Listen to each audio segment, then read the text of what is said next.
Velázquez, après 50 ans, ne peignait plus jamais une chose définie. Il errait autour des objets avec l'air et le crépuscule. Il surprenait dans l'ombre et la transparence des fonds, les palpitations colorées dont il faisait le centre invisible de sa symphonie silencieuse.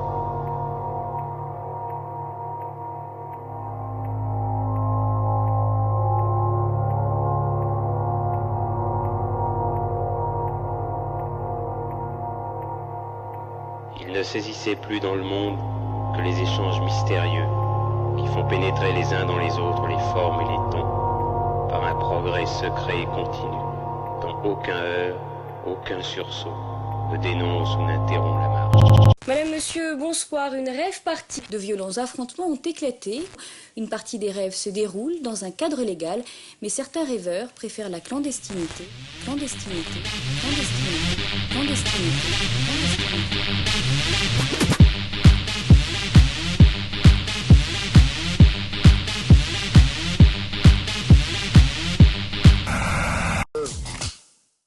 De la frappe, tu vois.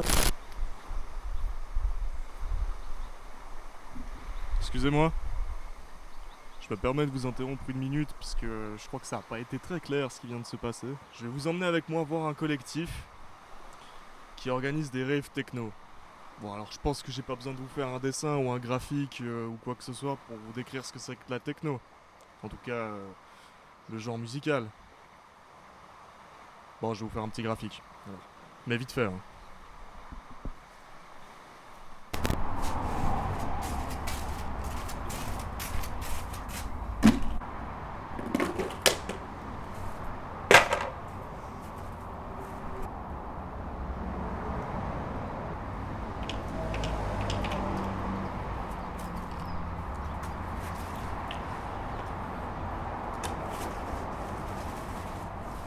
C'est comme ça qu'on fait un vrai graphique.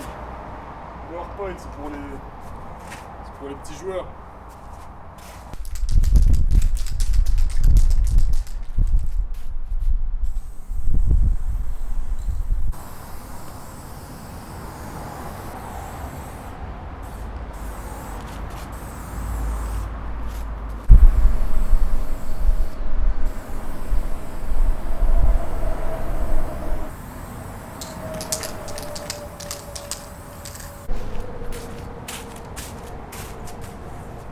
J'avais un masque en fait.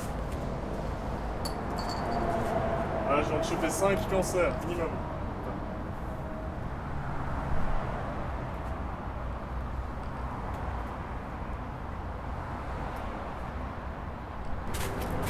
Ok, maintenant je t'explique. Là, tout en bas, avec le moins de BPM, donc je le rappelle, BPM, battements par minute, hein, c'est ce qui fait le nombre de...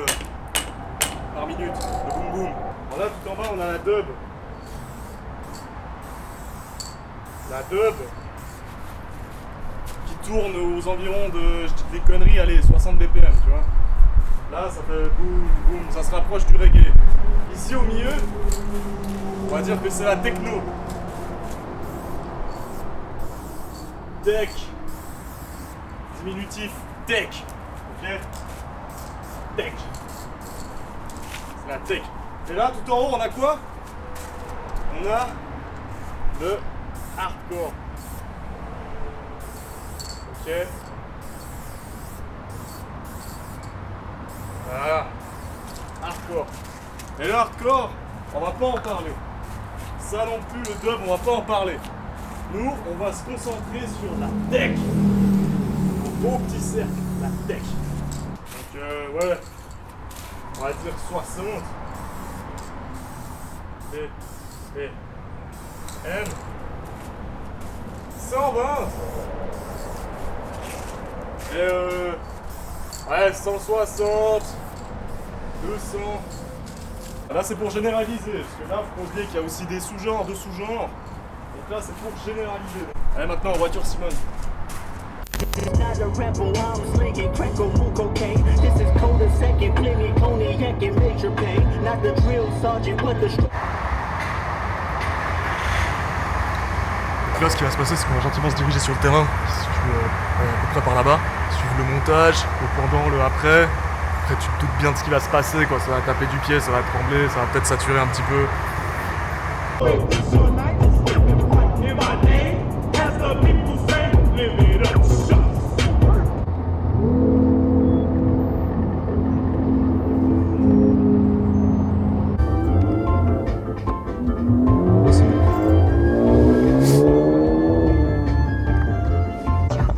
mais check le truc, c'est 2 ronds-points qui sont collés l'un après l'autre. Alors les gars, super utile ça. On est arrivé. Regarde, c'est là.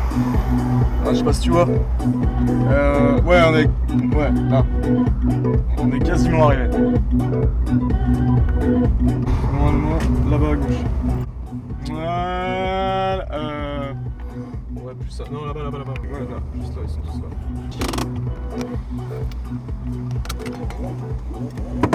Ok.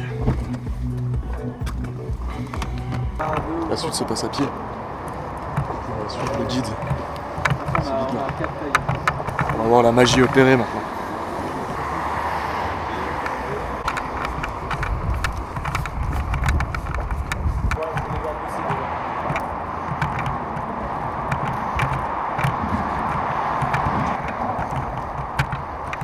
Le lieu se situe sous une autoroute. Et l'entrée est toute petite. Genre, l'entrée, c'est une petite entrée, quoi. Flex dans les genoux, surtout, flex dans les genoux.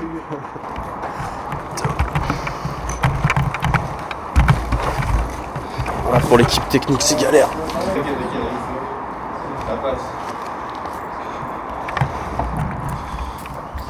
Stop pour la maman. Adieu. Ouais, mais on a vu la...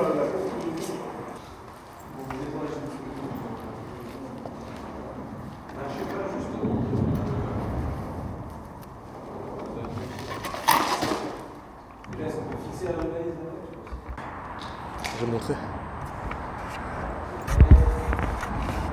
Là, typiquement, on dirait qu'il se passe rien actuellement, tu vois. Bah, il se passe rien.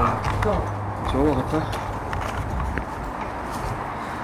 Ça va être grandiose. Là, on a la montée de la génératrice. Zig. Tiens, tout en haut. Oh, c'est bon, il y a un téléphone qui se casse la vie. Vas-y, t'es prêt? Oh putain. Attends, par là. Attends. Non, c'est plus ou moins plate. Ouais. Parfait. Putain, c'est magnifique. Bien vu les gars. Bien joué mec. Pas jusqu'au bout là-bas, mais jusque là, ça suffira. Ok. Voilà. Eux, ils ont fait du scotch. Ça marche pas avec du scotch. Les gars, tiens. La forme ou quoi? Tranquille. Ouais, super. Guillaume.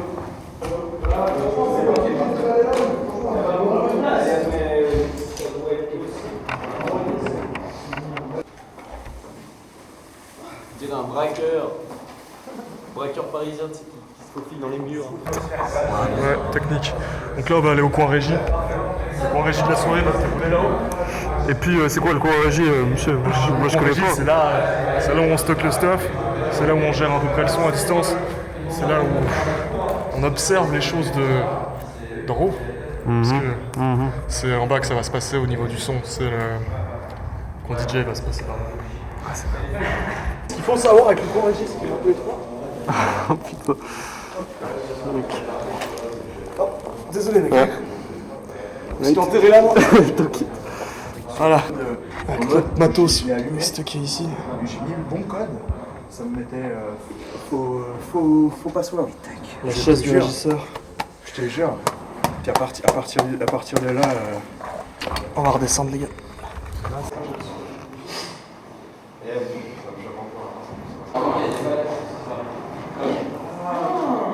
ouais.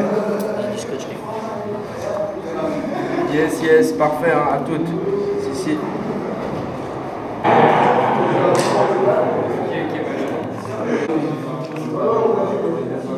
Mec, parce que là, tu dois sortir 200 personnes. J'ai oublié mon sac. Non, t'as Dégage. Bah, si vous voulez, moi je suis d'accord de mettre les bras. On espère qu'il n'y a pas besoin de le faire. Non, on espère que...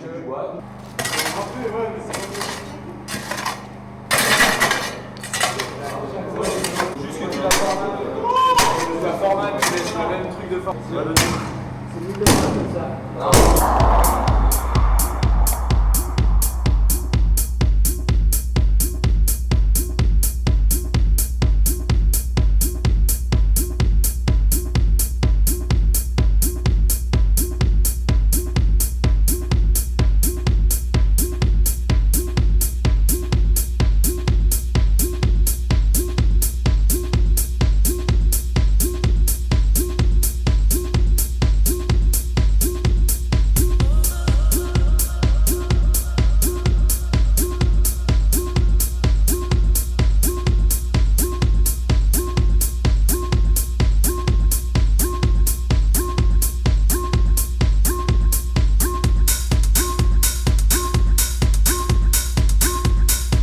Ils débarquent en pleine nuit, installent leur sono et font la fête jusqu'au petit matin. Au réveil, voilà ce que les habitants trouvent dans la nature, des bouteilles de verre et autres détritus. Il y a plein de gens, ils arrivent sans respect, quoi, à faire plein de bruit, à aller chez les voisins, à foutre la merde. Les déchets, mec. Et les déchets, surtout. Reprends ta merde quand tu repars. Et voilà, quoi, souvent il y en a qui respectent pas. Et bah, C'est pas ça l'esprit de teuf, ma man.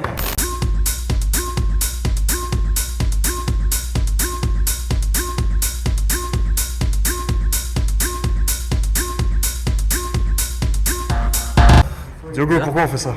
Pourquoi on fait ça? Ouais, pourquoi on fait ça? Pour se sentir jeune, libre et heureux. Pourquoi on fait ça? Ouais, pourquoi on fait ça? Excellente question. Qui le ferait sinon? Guillaume, j'ai une question. Oui. Pourquoi on fait ça? Pourquoi on fait ça? Pour faire la teuf, non? Nico, pourquoi on fait ça? Non, Pourquoi on fait ça? Pourquoi on fait ça? Parce que c'est de la frappe. Eh, Elliot. Ouais. Pourquoi on fait ça? Mec, stripper, mec.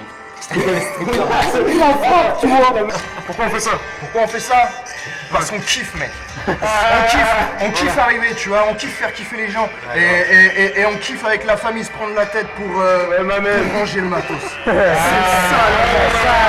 C'est ça la base. Alors là, on a un pain de nos régions, donc je vais vous montrer comment faire un bon sandwich. Un bon sandwich. Comme il le maltraite ce machin. Bah écoute, on le fait comme à l'ancienne, comme quand on n'avait pas inventé le couteau. Donc. Je crois qu'ils avaient inventé le sandwich quand ils n'avaient pas inventé le couteau. Bah je sais. Ouais, bonne question. Pour faire un bon sandwich. Un bon sandwich. Tu prends le salami. Tu plaques comme ça. Sandwich de vitesse. J'avais pas. Mais il faut que ce soit homogène un peu. Tu débaises le salami. Tac. Bim. Et au bout d'un moment, quand ça devient bien homogène, ça devient bien propre comme ça. Soit tu le saupoudres de tabac. Du coup, il y a juste du salami dans ton. Ouais, c'est un sandwich. C'est la recette du sandwich au salami. Ah, sinon, il aurait précisé sandwich au salami et tomate, tu vois. Ouais, mais normalement, sandwich salami, t'as des cornichons. On en a perdu. Le move le plus important du Twitch, c'est tac, tu plaques comme ça, bim. C'est comme quand tu tubes une clope ou quand tu roules une cigarette, tu prends, tu fais le move comme ça, tu roules le sandwich. C'est tellement appétissant. Le test maintenant. Il est pas trop bien. Ok. Ah, c'est meilleur qu'un boulanger, hein. Frappe. Là, on est sur du sandwich de qualité de teuf de nos régions, de l'arc lémanique. C'est un sandwich de sous-autoroute. On est même pas sous l'autoroute, on est dans l'autoroute. C'est un sandwich d'autoroute.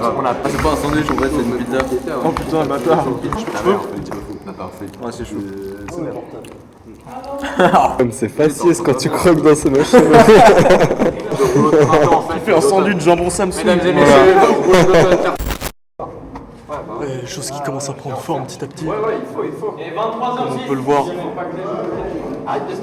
23h10. Je sais pas si tu vois. Le terrain, c'est pas l'idéal. C'est pas sur un. Non, il faut la garder pour la lumière. Donc là, on a un bar prêt, comme on peut le constater. C'est marqué blanc sur noir, bar. Cette chose toute bête là, on peut voir. Parce que sans la vente de PG, on peut pas vivre. Exact. On ne peut pas. Cette chose toute bête sert de vivre à quelque part pour la rave. Sert de vivre En plus, elle à vient la d'où? prochaine. Elle vient d'où? C'est marqué noir, rouge sur gris. C'est marqué rouge sur C'est gris. marqué. Les meilleurs sur gris, ma man. En Suisse. En Suisse. La santé. Donc là, on est sur un son de système, monté. Qu'est-ce qui renferme ce coffret? Voilà. On a une bête là. Coucou, my baby. On a des avions de chasse ici. Et ouais. Ce genre d'avion de chasse m'amène. Attaque. Ok, propre. Donc là, ça va cracher. Enfin, là, c'est ici que ça cuisine et c'est là que ça crache. Voilà, exact. C'est ici que tu colles ton oreille et c'est ici que tu deviens sourd en fait. C'est là que ça crache. Ah putain. Mais celui-là, par contre, il rentre. Ouais, mais celui-là, il est un peu moins bien. Ça, c'est juste ambiance. C'est pas bien les lasers de toute façon, tiens. Attends. Il va nulle part ce truc, fait chier. Putain, t'as carrément des clés dessus quoi. Ouais, t'es obligé. J'ai un bouton de sécu avec. Ouais. Faut que je trouve une idée. Pourquoi t'as des clés dessus en fait? Ouais, c'est pour le verrouiller. Pour pas l'allumer un peu, enfin. Parce que les lasers, c'est vraiment. T'as une sécurité, t'as des normes. T'as des normes ultra strictes avec les lasers. Ah ouais, ok, ouais. Zone industrielle de Courbevoie. Antoine organise des rêves en France depuis 3 ans. Longtemps totalement illégal, la plupart des rêves sont aujourd'hui organisés comme n'importe quelle soirée. Antoine, lui, continue la tradition des rêves clandestines. Autre préoccupation d'Antoine, alimenter les 25 000 watts de sonos et les rampes de laser. C'est bon, il y a largement ce qu'il faut. Jamais vous voyez des mecs un peu excités, vous les faites sortir, prendre l'air. Aucune violence, surtout super sympa. Tous les gens, bonsoir, machin, le matin, ça va, ça vous a plu, c'est cool. Il faut être, c'est des enfants, hein, c'est des bébés quoi. C'est les nouveaux hippies des années de l'an 2000. Ah, ça va? La forme? Ça se passe? Direct à droite après. Les gars, vous faites quoi là? Il y a un mec qui est resté coincé dans le match. Sérieux? Mais il y a un gars, il a sauté depuis là-bas en haut pour venir ici, frère. Il est coincé là-bas dans les ronces. C'est bon. C'est l'idée.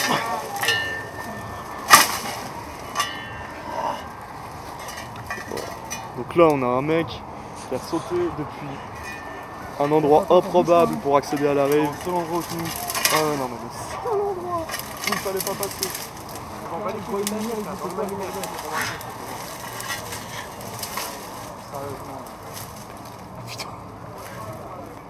Putain.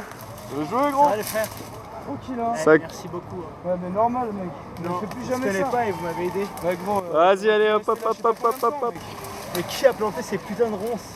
Mais Ah, gros, pourquoi t'es sauté dedans? Ouais, bah aussi, t'as fait fort quand même. On va déchirer le sexe.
Et si tu veux savoir, je suis super content aussi de ce qui s'est passé ce soir. Il y a une grosse vibe, il y a eu plein de gens dès le début, c'était hyper cool. Ok. Ils ont été vachement réceptifs à ce que j'ai joué, j'étais content de ce que j'ai fait, donc il n'y a rien à dire quoi. Ça parle pas mal du public au DJ, il y a une question-réponse qui marche bien en général, plutôt satisfait. On est très proches. C'est ça.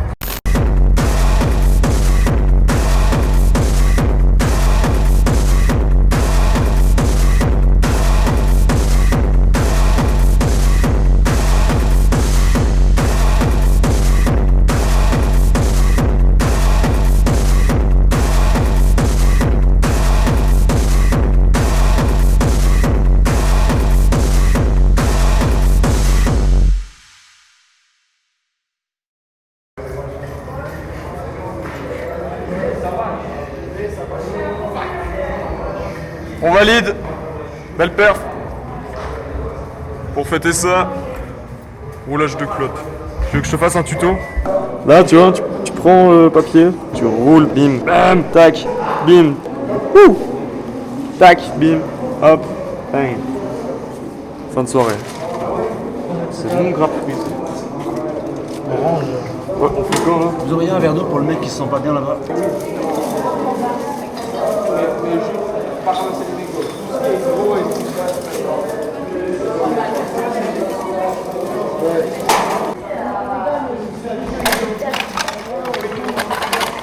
On va féliciter toute l'équipe de la gourmandise et de Chum District qui ne sont plus malheureux, plus au complet, tu vois. Ouais, genre, et ça, c'est ce que je disais au début, tu vois.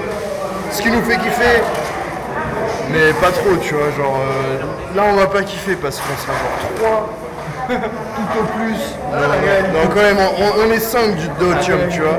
Alors que au début, on était beaucoup plus. Et là, on va se faire chier à manger. Mais c'est cool. Voilà. C'est pour ça qu'on kiffe.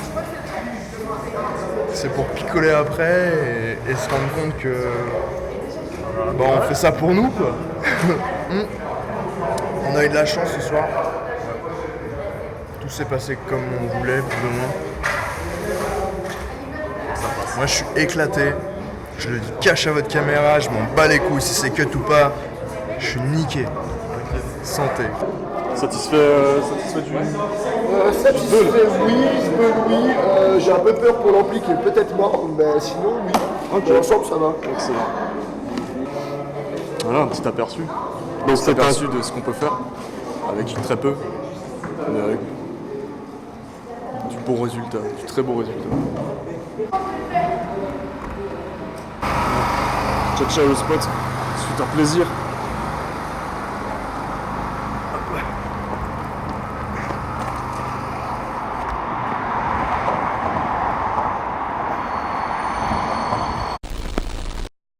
Alors oui, je vous vois venir, mais que fait la police? Ouais, la police, mais bon, on la verra pas, la police. En tout cas, pas dans ce documentaire, parce que bah, quand on fait les choses bien, il n'y a pas de police. Bon, bah dans un pays comme le nôtre, en Suisse, on n'a pas trop ce genre de soucis, vu que c'est plutôt bien toléré, ce genre d'événement, comparé à nos voisins français, où c'est un peu plus réprimandé, c'est-à-dire que il y a très peu de chances qu'une rave, à moins qu'elle soit découverte avant qu'elle ne commence, il y a très peu de chances qu'elle soit interrompue. Et ça c'est plutôt une bonne chose en Suisse. Bon alors je vous vois venir là aussi, ouais mais la techno c'est juste du presse-bouton, c'est une musique trop facile, ça nécessite aucun talent, alors déjà non. Déjà non. La techno c'est un travail différent pour chaque artiste. C'est-à-dire qu'avec les artistes que j'ai suivis, là je vais pouvoir vous montrer une façon très particulière de faire de la techno. Et c'est... ouais, détrompe-toi, c'est pas... c'est pas facile à faire de la techno.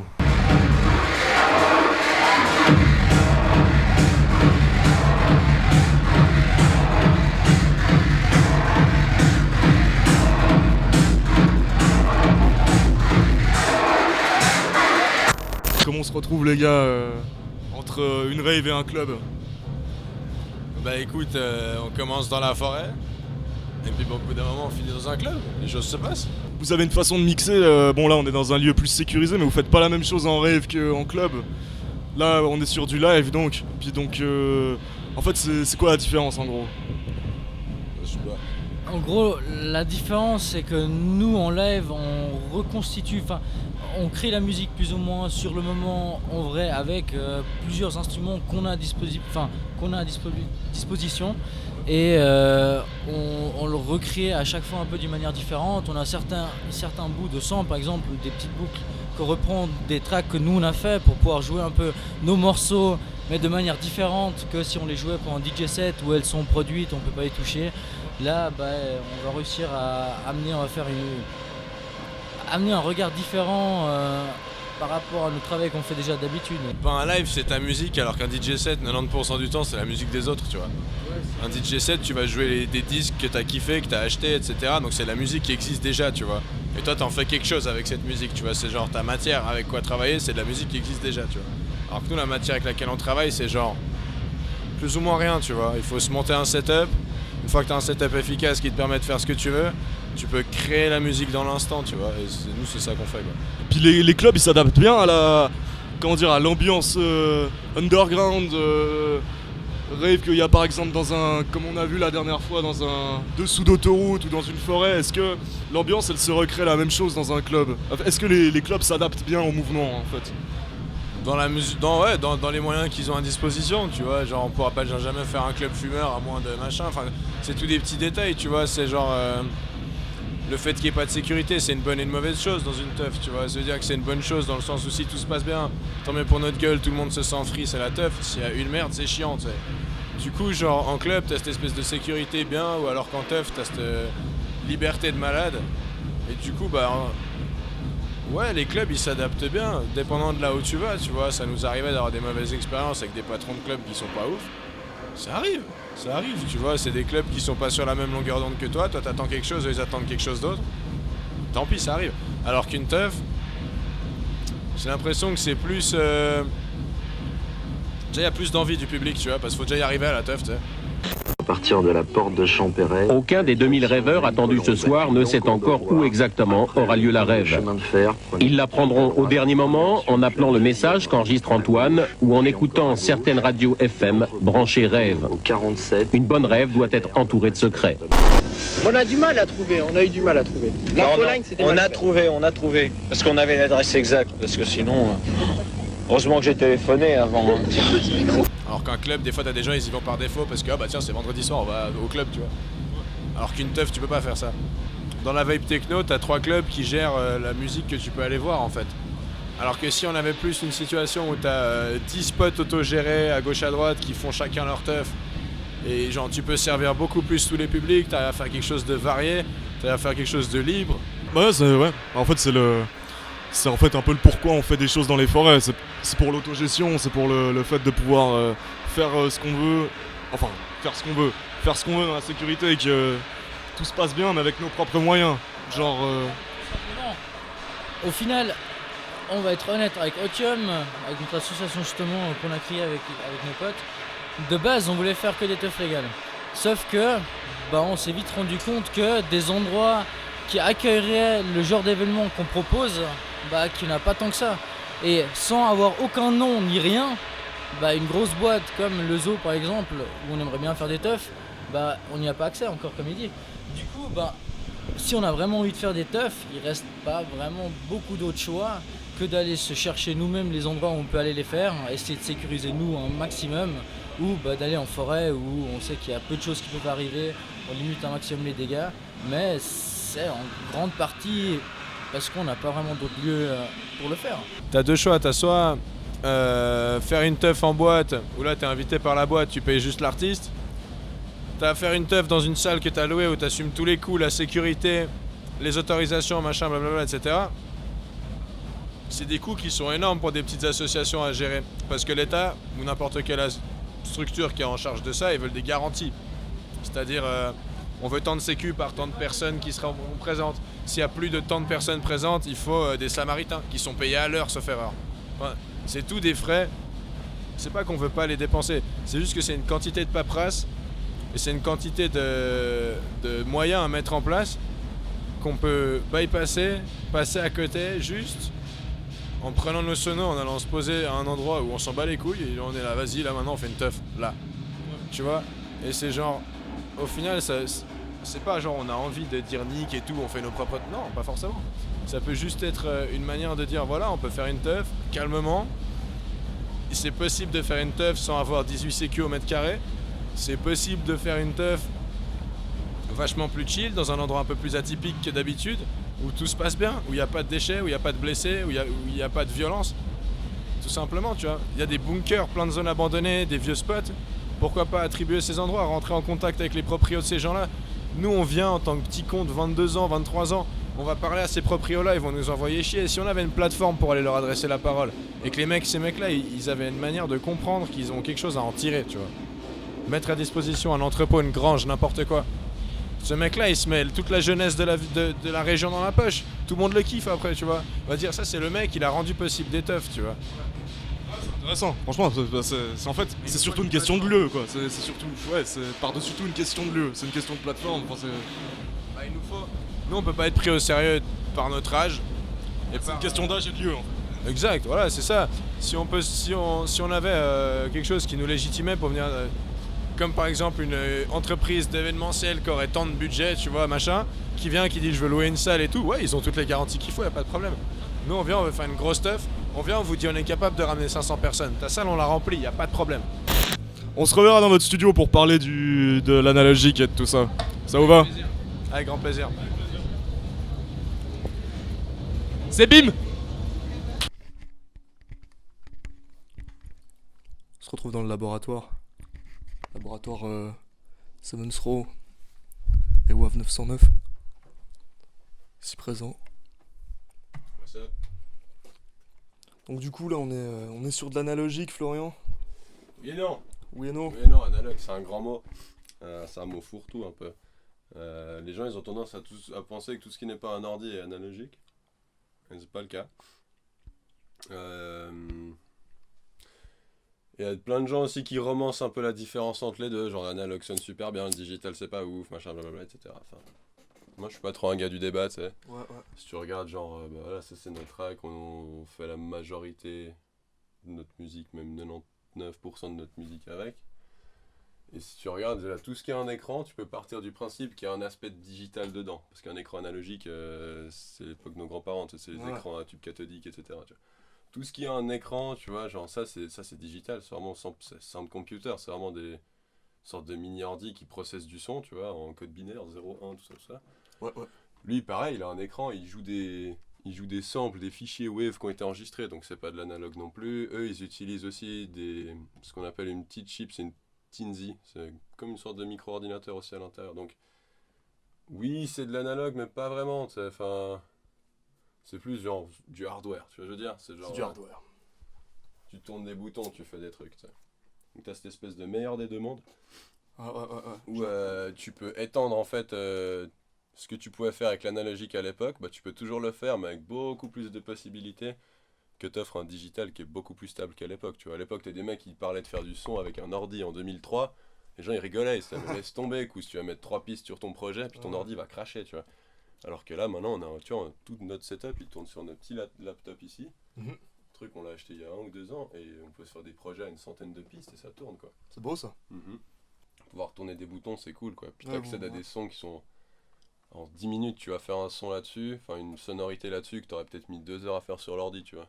Ouais. Donc si avec ça, c'est pas terrible, tu peux vite passer à autre chose. Si avec l'ordi, t'as bossé pendant 2 heures sur un truc qui, au final, est pas ouf, c'est plus fatigant, tu perds plus vite la motive, t'as plus vite les yeux carrés dans ton écran, quoi. Ouais, je vois. Enfin bref. Tu vas rentrer dans le vif du sujet un peu, ouais. Ouais, on va faire une petite démo de voir comment ça se présente, comment ça s'utilise ces hardware là. Comment ça s'utilise tout ça Alors, donc en gros, lui, il va dire au synthé quoi faire. Il va lui dire joue telle note à tel moment, à telle hauteur de note, tu vois. Ok, ouais. Du coup, lui, il est aussi capable de lire des samples. Du coup, là-dedans, on a mis des cymbales, par exemple. Comme ça, on a ce genre de choses-là.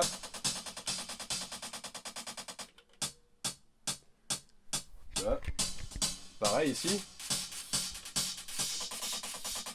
On a des cymbales ici aussi. Tu vois, et là il reste juste un élément à rajouter. C'est tous des trucs qu'on a un peu pré-préparés dans l'ordi, qu'on a un peu lissé, qu'on a remis dans la machine. Ok. Tu vois, et ça c'est tous des kicks qu'on a préparés.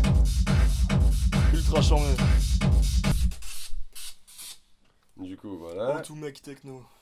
Et là, bah, lui, il sert autant à jouer des samples avec toutes les tracks qu'on a en haut là, qu'il peut servir de séquenceur, donc dire aux autres quoi faire. C'est quoi un séquenceur?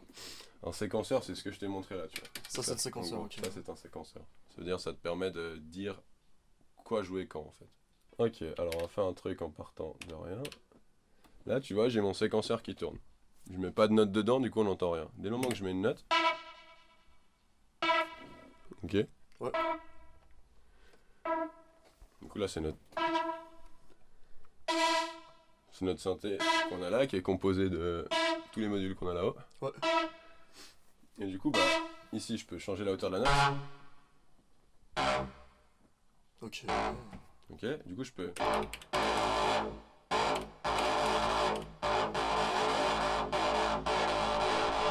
Après je peux maintenir seulement une des notes que j'ai mis et monter seulement celle-là.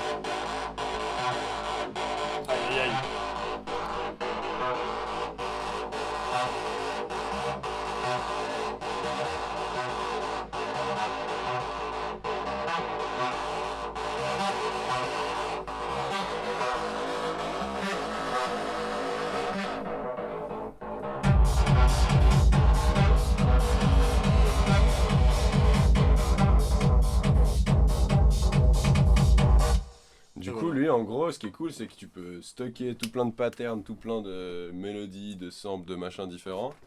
Et tu peux les rappeler en live, tu vois. Donc tout à l'heure, on a fait un truc que j'ai grave kiffé. Là, j'ai juste allé sur la pattern numéro 2. Je suis sur play. Et on a une autre mélodie qu'on a fait tout à l'heure.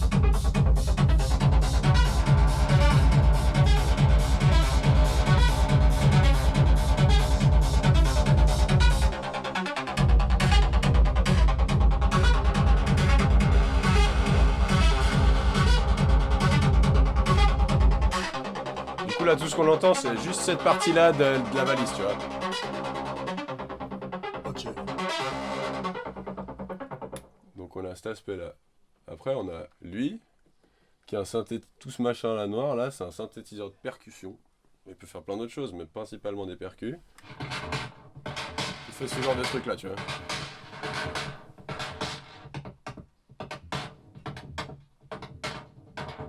Là pareil on a un séquenceur. Celui d'en haut il va faire la hauteur de la note. Donc si je mets là on aura des trucs plus aigus. Et si je baisse ça on aura des trucs qui seront beaucoup plus graves. Tu vois. Et là en bas c'est un séquenceur de ce qu'on appelle la vélocité. Il faut imaginer en gros plus ce bouton là il est tourné fort, plus c'est comme si il y avait un gars qui jouait de la batterie, tu vois, il tapait fort, tu vois. Donc si je les baisse tous à 0, théoriquement on n'entend plus rien. Tu vois, là on n'a plus rien. En effet. Après ce qu'on peut faire, c'est ça la beauté du truc, c'est ce qu'on appelle la modulation. Moi ce que je pourrais faire, c'est bouger ça pour essayer de créer un rythme, tu vois. Ouais. Mais quand je suis en live, j'ai autre chose à foutre, tu vois. Ouais, c'est ça. Du coup, ce que je peux faire, c'est envoyer des voltages à ma place pour le faire. Du coup, je vais utiliser lui, là. Du coup, maintenant, si je fais ça...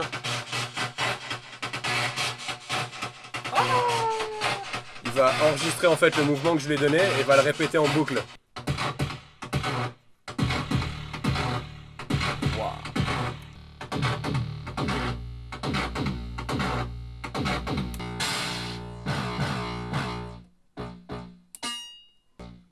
Et du coup, de nouveau, si on remet tout ensemble...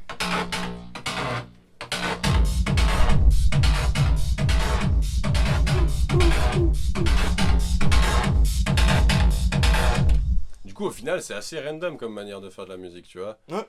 C'est un peu une espèce de conversation, tu sais, où t'es là, tu rentres des notes sans avoir forcément l'idée de ta live, tu vois. Parfois, c'est coup de bol, en fait. Il y a beaucoup de coups de bol. Quand tu fais une mélodie ou un truc comme ça, ouais, il faut avoir un truc un petit peu en tête. Mais pour des percussions, des délires comme ça, joue avec ta machine, et puis elle va te donner des trucs, quoi. Du coup, par exemple, on a un son qui a quand même... Tu vois, un son qu'on a fait l'année passée, tu vois, pas mal de monde qui le connaît quand on le joue en live. C'est le fameux Raven de Machine Room. Exactement. Tu vois là, ce truc qui prend beaucoup de place, on va gentiment baisser le volume.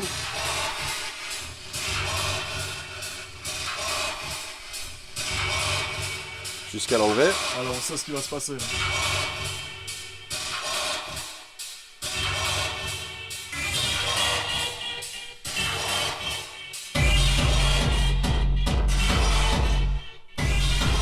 Aïe aïe aïe. Du coup, je peux les enlever après. Ouais, bah ouais. Il me reste plus que rien. Et voilà, du on coup, a un hit.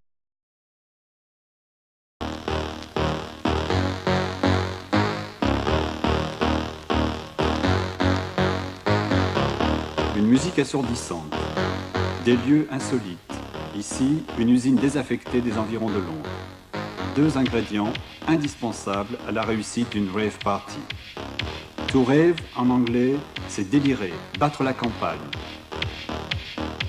Le phénomène a débuté en Angleterre dans les années 88-89. Pour tourner la loi qui obligeait les boîtes de nuit à fermer à 2h du matin, des centaines, puis des milliers, puis des dizaines de milliers de jeunes se sont organisés. Ils voulaient danser toute la nuit dans des lieux où ils pouvaient délirer en paix. Base américaine abandonnée, dock en ruine sur la Tamise, piscine hors d'usage. Tout est bon pour s'éclater jusqu'à l'aube. La presse à sensation a fait des manchettes contre ces soirées sauvages. Elle les a présentées comme des supermarchés de la drogue où le LSD et l'ecstasy seraient en vente libre.